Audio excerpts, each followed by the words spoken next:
Tamed by Fortune, a Batman All Media Types fanfic, rated for general audiences, with additional tags for Damian Wayne as Robin, Damian Wayne is bad at feelings, good sibling Damian Wayne has a heart, Damian Wayne feels, Tim Drake and Damian Wayne are siblings, or will be at the end of this fic.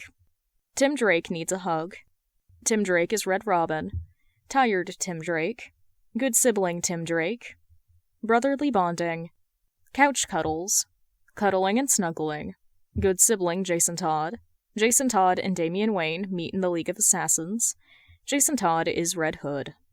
Part 12 in The Robin Chronicles. Summary. How do I bond with Drake? I wish to acquire his allegiance. Akhi looked taken aback for a moment, before a slow smirk spread across his face. That never meant anything good. Treat him like your regular street cat.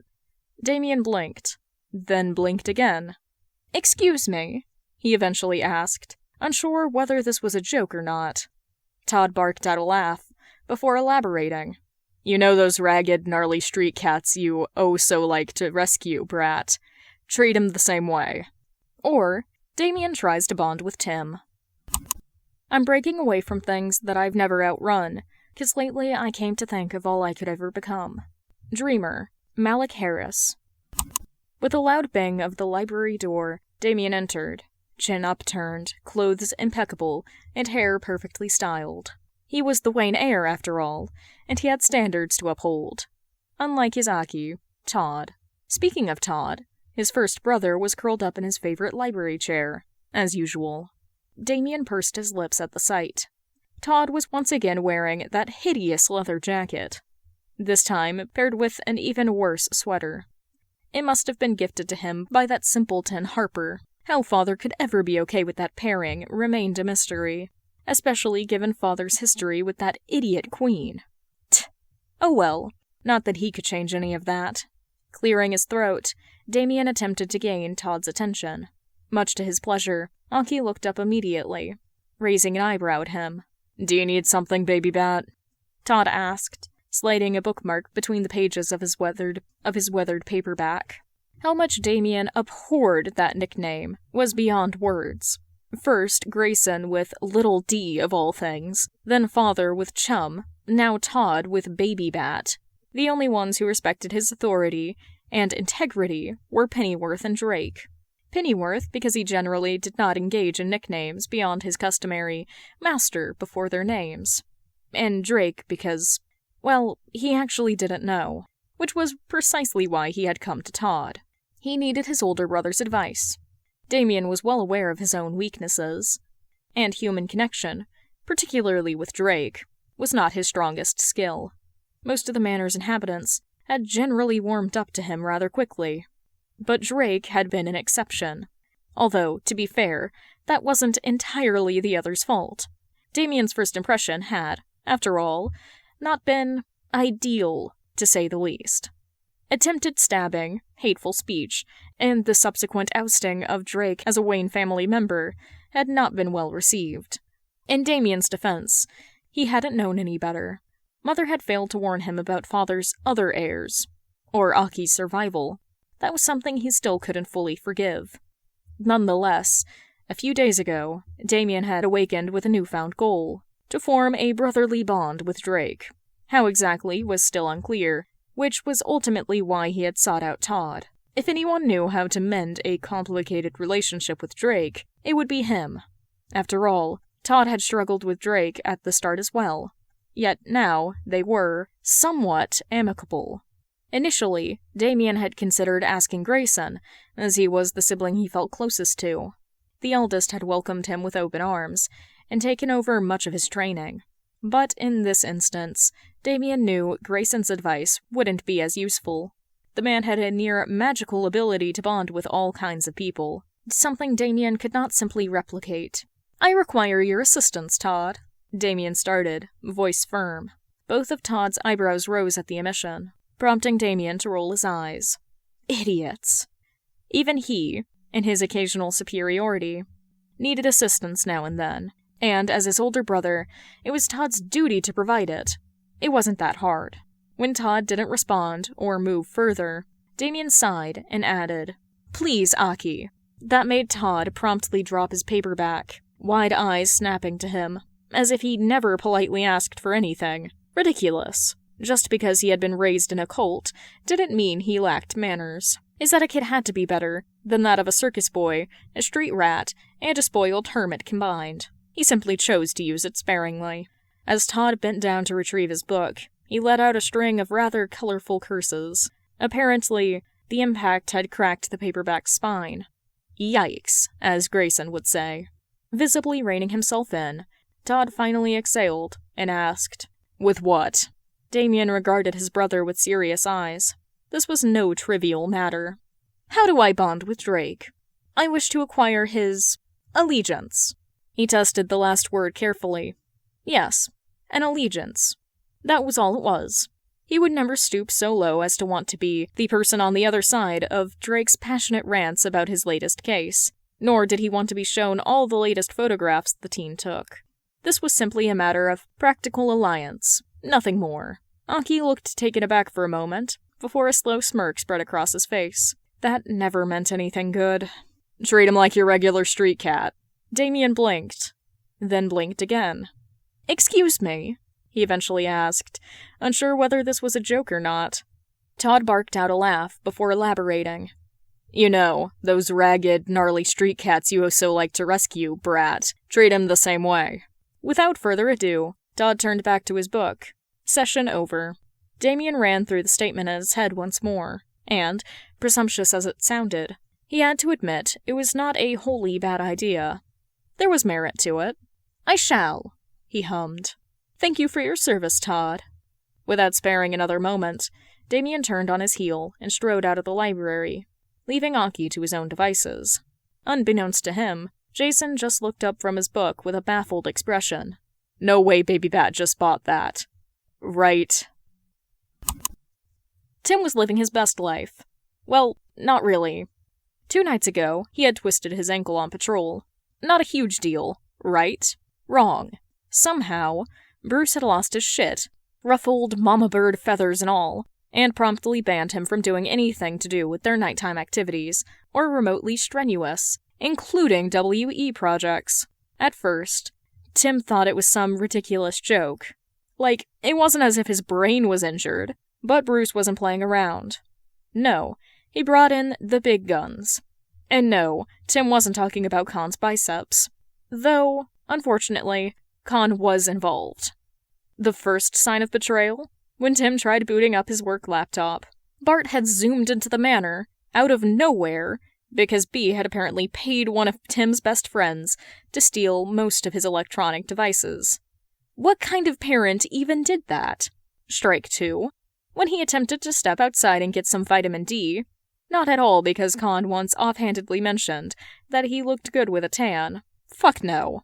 That plan lasted all of 5 seconds before Khan literally manhandled him back inside with his TTK. Out of nowhere. One less person to trust. Seriously, how were all of his friends, and his semi-almost boyfriend, so easily bribed? Wasn't that a massive security hazard? The only silver lining was that Khan had stuck around all of yesterday. He'd even convinced Ma Kent to have dinner at the manor, which was honestly a win. But today?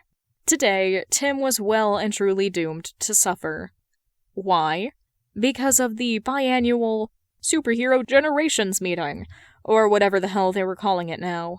Basically, an unofficial gathering of all superhero teams, both new and old, meaning Khan, Bart, and Steph were all unavailable. The only ones left?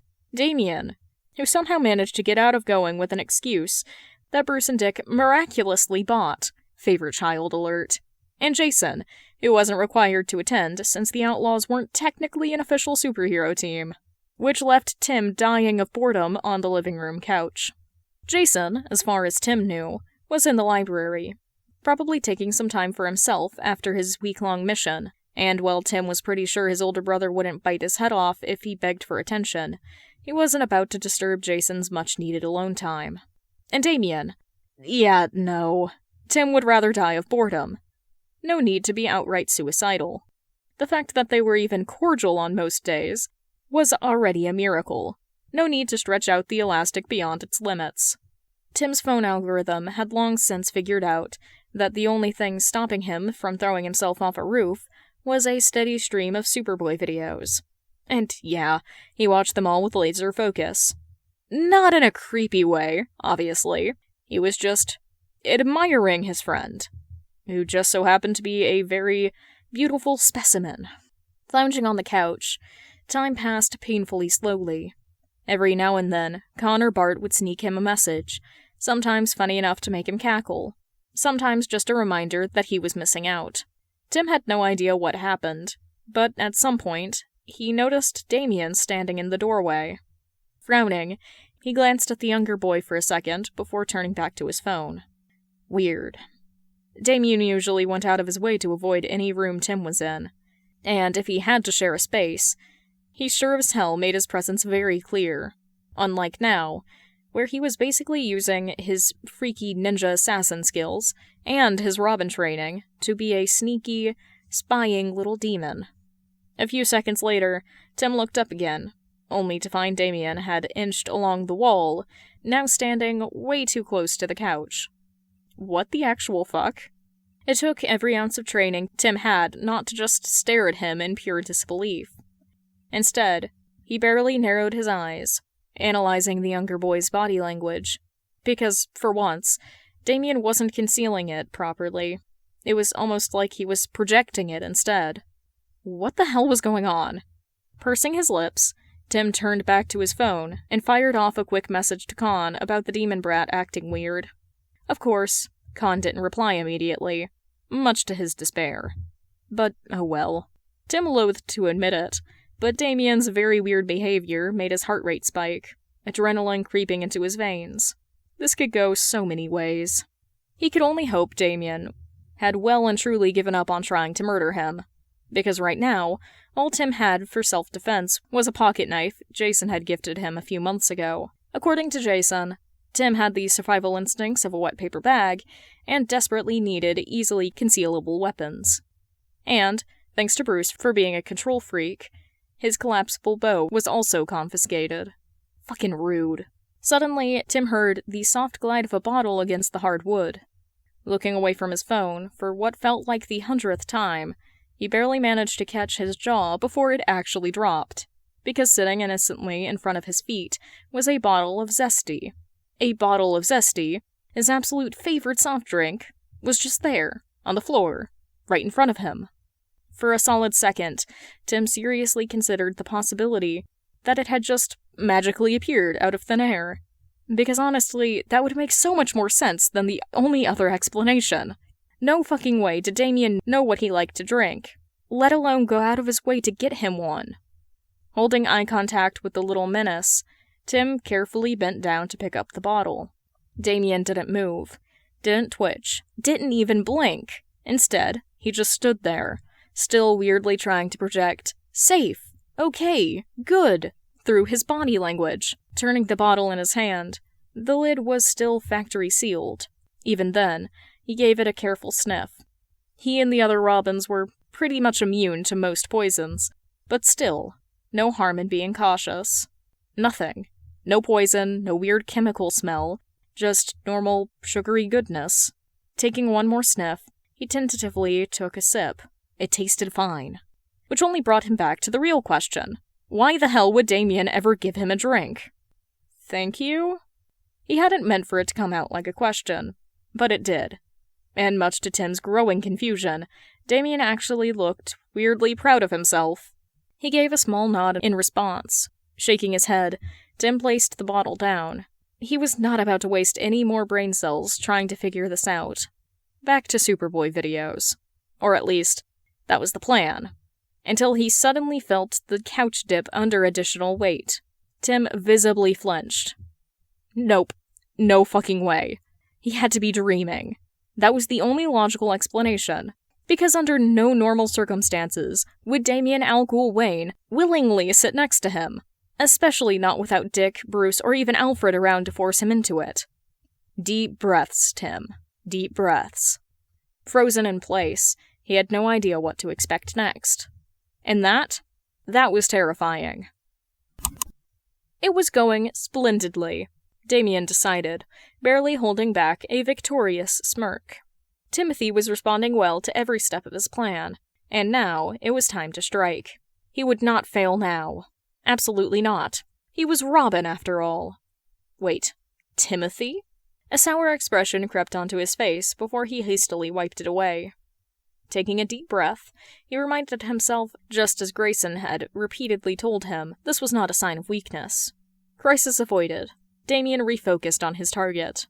Drake was obviously cautious, his tense posture speaking far louder than anything he could say out loud.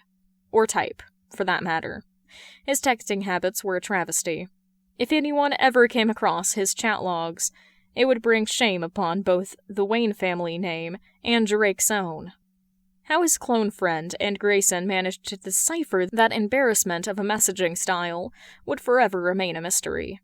Keeping his body language as non-threatening as possible was a real challenge, but he wasn't doing too badly. Drake was giving him a few side glances, getting more comfortable, his eyes drifting back to his phone instead of darting towards Damian every other second. Good. Now to move in. Carefully. Deliberately. Damian inched closer, until he was within arm's reach. It was time to strike. Still projecting, safe, okay, good, with his body. Grayson would be so proud of him for sacrificing his dignity this much. Damian slowly extended his arm, holding out the back of his hand near Drake's face. Todd had said to treat him like a feral street cat, so that was exactly what Damian was going to do. Drake's head immediately snapped towards him, eyes pitifully wide. Damian barely stopped himself from rolling his eyes. Instead, he nodded towards his outstretched hand. Drake, in typical fashion, just stared at him like a confused simpleton, instead of sniffing it like any normal cat would. A few more seconds passed. Finally, Drake seemed to snap out of it, opening his mouth, probably to demand an explanation. But before he could, Damian let out a soft shh, the way he would with any other frightened animal. That seemed to short-circuit Drake's already questionable brain. Damian took full advantage, carefully running his fingers through Drake's too long hair. It was surprisingly soft, even if it desperately needed a trim. He'd have to talk to Pennyworth about setting up a barber appointment. Or, better yet, cut it himself. Less risk of the idiot ruining it, or worse, hurting his almost brother. His fingers combing through Drake's hair had an immediate effect. The older boy lost what little composure he had left. Harumphing, Damian lightly scratched at the base of Drake's skull, idly petting him. "Good, Drake," he murmured, a faint smile tugging at his lips. His plan was working! As time passed, Drake's body steadily relaxed, his posture unwinding like a coiled spring, finally loosening. Ever the generous sibling, Damian caught Drake's phone before it could slip from his lap and clatter onto the floor. No need for unnecessary carelessness. "Shh, it's okay," he soothed, when Drake started blinking sluggishly, eyelids drooping. Grandfather was wrong after all. Humming to himself, Damian carefully adjusted Drake's position until the older boy was lying down, head resting in Damian's lap. Showing an inch of humanity worked far better for securing loyalty than holding a blade to someone's throat. What would Grayson say? Suck it, Roz! Now that he had shown Drake, no, Timothy suited him better in this situation, that he could be trusted, the rest of his wishes regarding their future allegiance would surely follow. Or so Damian secretly hoped. For now, he would bask in the small victory of earning Timothy's trust for this sitting, seeing as the boy in question was already snoring with his head in Damian's lap. If Timothy truly were a cat, he would surely be purring. When Todd peeked into the room sometime later, the sheer bafflement on his face nearly made Damian frown. What? Had Akhi not believed in his superiority as the best Robin to achieve this? "What the—" Todd stammered. Damian shot him a look. "You do know that wasn't supposed to work, right?" Sniffing, Damian lifted his chin. "Well, for once. Your advice was useful, Todd. Now be quiet. We do not wish to disturb Timothy." Todd gaped at him like a fish. "He gets to be Timothy, and I'm just Todd?" Damian rolled his eyes. Cease your childish squabbling, Todd. He made sure to emphasize the use of Akhi's last name. When the man finally left, still muttering under his breath, Damian looked down at his brother in his lap, allowing himself a small, satisfied smile. Yes, Richard would be proud. Notes. Deleted scene. Con bursts into Wayne Manor in panic after reading Damian's concerning message about Damian. Con. Where's my boyfriend? Tim? Tim, still with his head in Damian's lap, now waking up. Tim. What? Damian, literally summoning a katana out of nowhere, looking pissed off. Damian. Look what you did, clone.